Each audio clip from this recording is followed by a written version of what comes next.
Welcome to All Things Retreat Podcast. I'm Holly Porter, your host and CEO of Retreat R&R.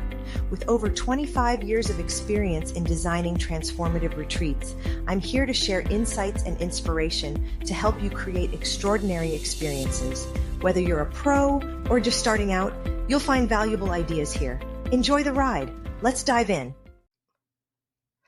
Hello, everyone. Welcome to the show today. Samantha's with us today, and she is a small business IP lawyer. After spending 5 years in Beirut, Lebanon, she came back to the U.S. in 2018 and founded Inline Legal. It's a 100% virtual Virginia licensed law firm that keeps creative service providers out of the courtroom and in the studio with chief legal officer services from Virginia's small businesses. Welcome to the show, Samantha. Thank you so much, Holly. I'm excited to be here, and I'm excited to chat with your audience. This is going to be a good one, I think. Yeah, well, it's an important one, that's for sure. A lot of people forget the legal part of things when they're running their businesses. So we have retreat leaders that are just starting out or aspiring, or they've already been doing it, but yeah, that's great. What do you think, just to start this off, would be at what point somebody should consider trademarking what they have?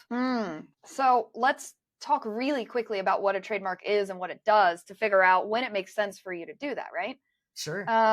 So a trademark, the whole point of trademark globally, but particularly using like US based language, the idea is that it is meant to protect customers, consumers, people in the market from thinking that they're buying a product from one company and they're actually getting it from another. The idea is if they are confused into thinking they bought, the real Nike and they actually bought the counterfeit Nike, we want to make sure that customers know they're buying the real thing.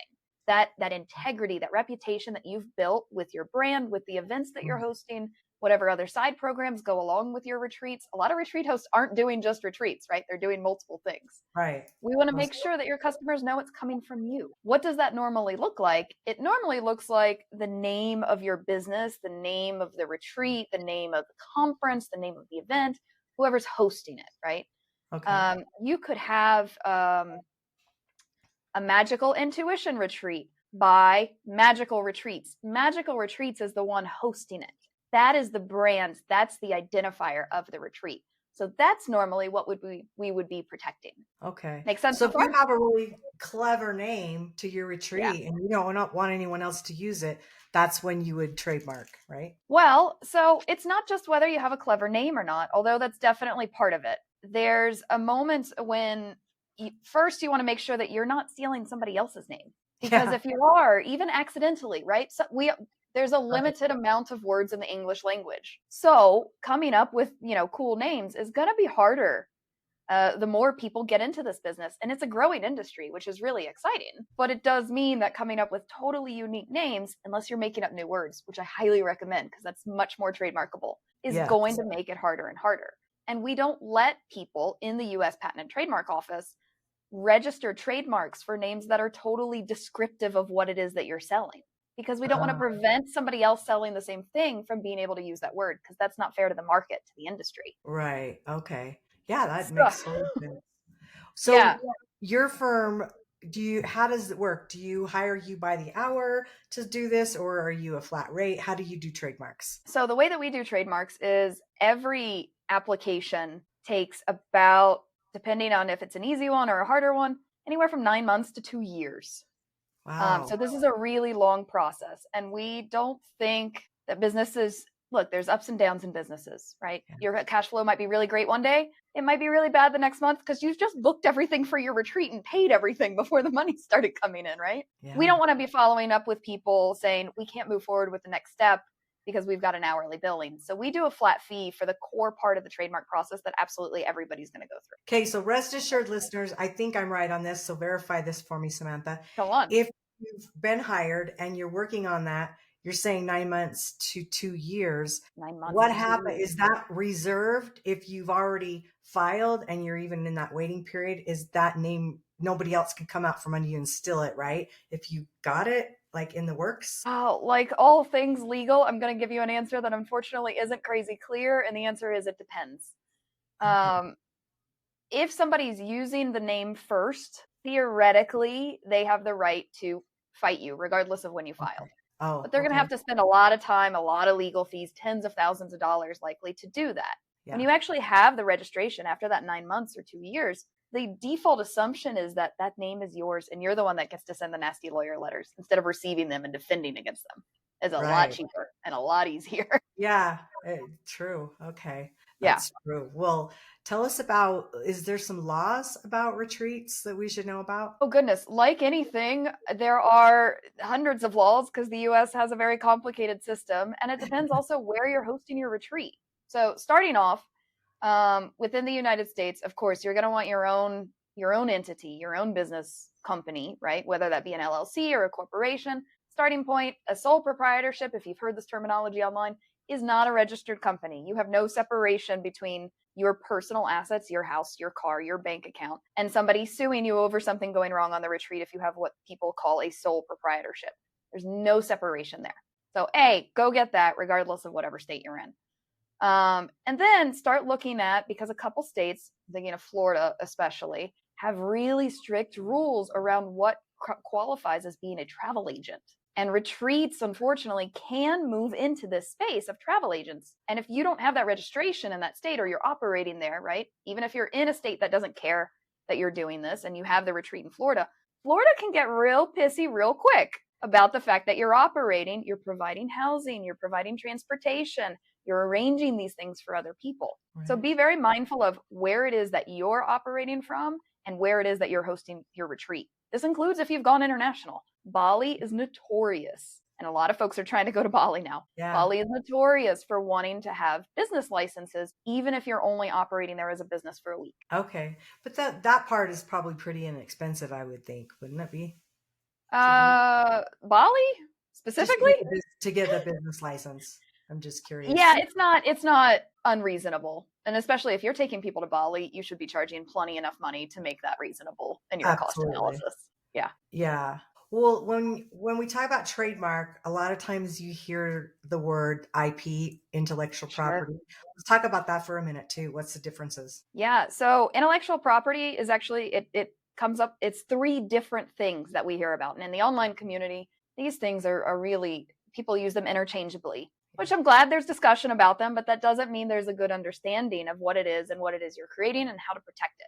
So trademark is one aspect of intellectual property. It protects, like we talked about, that brand, that who's selling you the thing, protecting the customer so when they buy it from you, they don't think they're buying it from someone else. The second one is copyright. Copyright overwhelmingly protects content. Anything that somebody else can listen to, including this, anything somebody else can watch, including this, anything else that somebody can read or engage with, your posts on TikTok, the workbooks that you hand out during your retreats, all of this is content. Unlike trademark, copyright gives you protection the second another person can engage with or interact with what you've made. That does not mean that's the easiest time to enforce it, right? It's actually quite hard to enforce it if somebody steals your stuff and takes it on another retreat and starts using your workbooks. You now have to prove that they made money off of that, when they stole it, when you created it. You get into this fight of, like he said, she said, evidentiary battles, which Yeah. normally winds up in a courtroom and really expensive. Fortunately, a couple of years ago, US Congress created a small claims court, a virtual one, that is much more accessible. The evidentiary procedures are much more simple. People can do it with or without an attorney, but it is simple enough that you can handle it without. Hmm. But you can only enter that if you've registered the material that you will say has been stolen and used by somebody else. You have to register that with a copyright office. Fortunately, that registration is much simpler than the trademark registration process, much faster, much cheaper. And generally, if folks are creating a lot of content, a lot of workbooks, a lot of videos, a lot of programs, figuring out how to do this themselves is a really useful skill in their business. Okay, so I'm going to open up a whole new can of worms here. When we're talking about copyright and we've got such easy access to AI right now, specifically Yeah. in ChatGPT, and they're getting content from there, even if they're putting their own flair and swing on it, Sure. how can that be copyrighted? And is it trackable or traceable or whatever the word is? So, yeah, you have opened up a can of worms, and I will tell you, the global legal community is still figuring out the answer to this. Right. As of the date of this recording in the United States, let me add all my lawyer qualifiers, right? Um, Right now, the prevailing view is that if you ask any AI or LLM to spit something out as it is, that in and of itself is probably not copyrightable because you have not, as a human, engaged with it enough to create something unique. And that's the point of copyright protection. We want to protect the imagination, right? We want to protect the beautiful things that come out of your brain. We're not worried about protecting the beautiful stuff that comes out of ChatGPT. Which is probably out of someone else's brain, and that's where they picked it up from. Which is 100% out of somebody else's brain, and there's all sorts of lawsuits about the LLM stealing stuff from other people's brains to feed back to you right now, too. Yeah. That being said, there are, especially in the overwhelming majority of material that has been fed into LLMs, has been written by straight white men from Western countries. Which means the voice that's coming out of the LLMs is generally sounding like a straight white man from a Western country. Shocking, I know. Even just putting your voice and your experiences on that, if you are not a straight white man from a Western country, is already going to create something unique and likely protectable. But the point is, you have to engage with it. You have to change it. You have to make it yours. If the LLM or the AI or the ChatGPT just spit it out, yeah, it's not yours. Let it go. Everybody else can probably create it too. Right. Yeah. That's why I was wondering how they're handling that, because I can't imagine. We're figuring it out is the answer. Kind of like COVID, we were all having to figure it out. It changed. And we're gonna screw up along the way, and we're gonna get some things right, and we're gonna hope we learn our lessons from it. Same thing, right? Yeah, yeah. I think we have a lot with AI coming in the next couple of years. That could be some big let's see, what's the word? Problematic. There you go. We got it. I'll figure it out. Yeah. Anyway, all right. Well, let's talk about your gift for a minute here. Can we rewind just 2 seconds? Absolutely. And I can go back in and edit this, so no problem. Just because we forgot about the third pillar of IP, and I just want people to know what the third one is. Hey, let's put a big pause for a minute, just so when she comes back in to edit this, she'll make sure she catches it. Let's just be quiet for 15 seconds. Okay. I just want to make sure there's enough that she can take that out of there. Anyway. Yeah. So, and then to throw this in, just because it doesn't generally apply to retreats, but the third pillar of the third point of intellectual property is patents. This generally is going to protect things that are invented, right? If you're Bill Gates, if you're, what's his name, Ford, GE, they make new things that didn't exist in this planet before. Yeah. Whether that be something you can hold or a software or a process. Most of the time, although, we're all geniuses, right? If we're hosting retreats, we're already sharing genius with somebody. We're probably not inventing things. So for most people in the retreat space, patents isn't something they really need to worry about. And I say this only because there is some person going around on the internet saying, patents is the best form of IP protection you can get. Trademark is the second best and copyright's the lowest. That is inherently wrong. They do different things for different reasons. They're not better. They're inherently different. Okay. So in your retreat, you're going to be creating a lot of copyrightable material. You are inherently. Every recording, every video, every photo, every workbook, that's all copyrightable. And then the brand behind your retreat, that's going to be the trademarkable thing. I love that. That's a good explanation. All right. So let's see. What kind of requirements are involved there to trademark? To get a trademark? Yeah. So the fortunate thing with trademarks is you don't need to be using the trademark as of today. It's a little bit cheaper if you are. But if you're really, really married to the name, to the brand behind what you're building, yeah, you can kind of go ahead and stick your name in line by saying, I'm planning on using this and I plan on selling these things under this brand. This hold my spot, and they'll kind of hold your spot for up to 2 years. They'll hold it for 3 months and we can keep renewing those 3-month extensions. Okay. So that's really good to know. The second thing that's really important to know is the U.S. Patent and Trademark Office will not accept trademarks for things that are purely generic or descriptive around the thing that you're selling. Okay. So if you come to me with restful retreat, it's not going to work. Not for a trademark. You can build a business around it because nobody else can kind of claim that name either, but you won't have the ability to shut somebody down if they start operating under the same name as you. Because the U.S. Patent and Trademark Office isn't going to give them or you the right to exclusively use that name, right? You can't be the only one using names like that. And then knowing that we have to submit evidence with every application, Yeah. showing that you are using it or when you will use it within that time frame is important, that a lot of people don't know.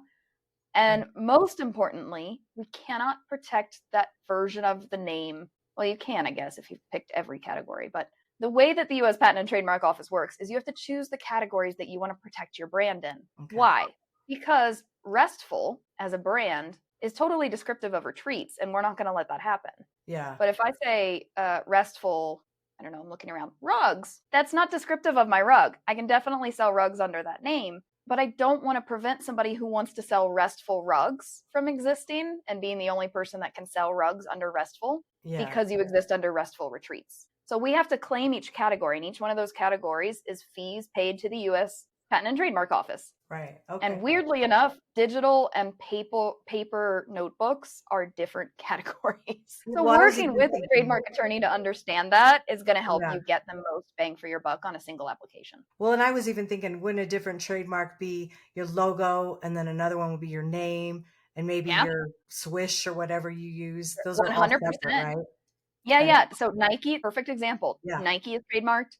The red swoosh or orange swoosh, it's actually trademarked in black and white, so they can change the color to whatever they want. By the way, hot tip, don't care about your color. Yeah. Hi, that's what we do as trademark attorneys. Yeah. And of course, the just do it. All three of those things are trademarked because all three of those things signal to a customer that what they're buying comes from Nike. Is yours. Yeah. I can't believe on like TikTok sells their shops and stuff, how many dupes there are. And it's amazing how, if someone's selling a lot, it's like next thing you know, there's a product that looks very similar, and it's just very sad. You just don't know.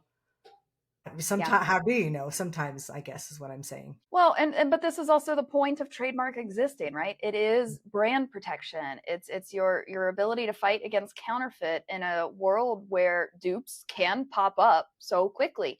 I can copy your website in all of 5 minutes with the right AI. Oh, in the code and everything in about 2 minutes, maybe. Yeah, I've watched it.